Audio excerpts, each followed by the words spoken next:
Hi there, I'm Stephanie Joya. I lead the consulting practice at the Portland, Oregon-based design consultancy Explain.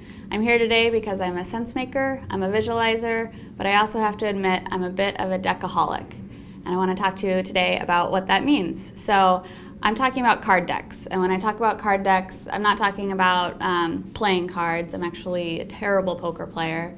I'm not talking about PowerPoint decks, heaven forbid. We here at Explain, we actually try not to use PowerPoint as much as possible. But what I am talking about are card decks. And card decks as a really unique format for communication and sense making. So today we're going to be talking about what are card decks, how do we use them, and what do we use them for.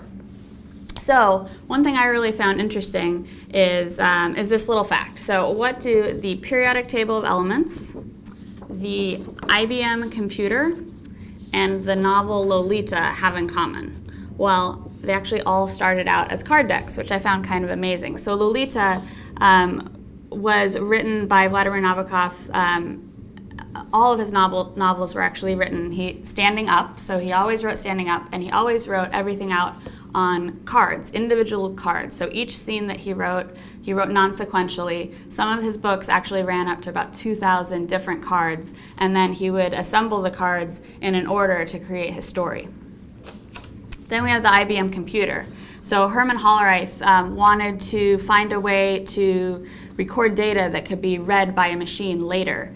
And he started with punching little holes in paper tape, but he actually found cards to be a much better format for that. So for really until the early 80s, but really the 90s, almost all computing was done on these punch cards. And Hollerith's company, the tabulating machine company, later became IBM. So all of these IBM computers actually started as these huge punch card machines. And the periodic table of elements. So the story here is Dmitry Mendeleev. He was a Russian chemist.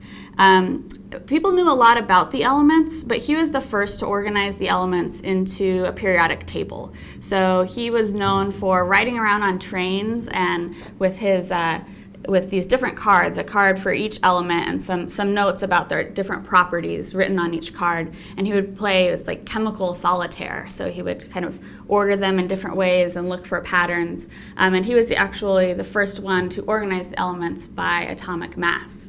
And he did that using cards.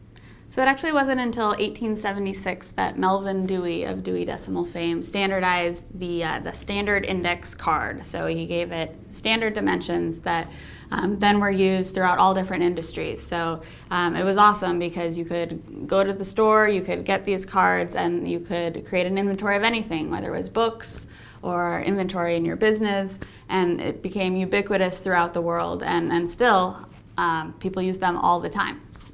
So as a format, card decks have a long history in our human society.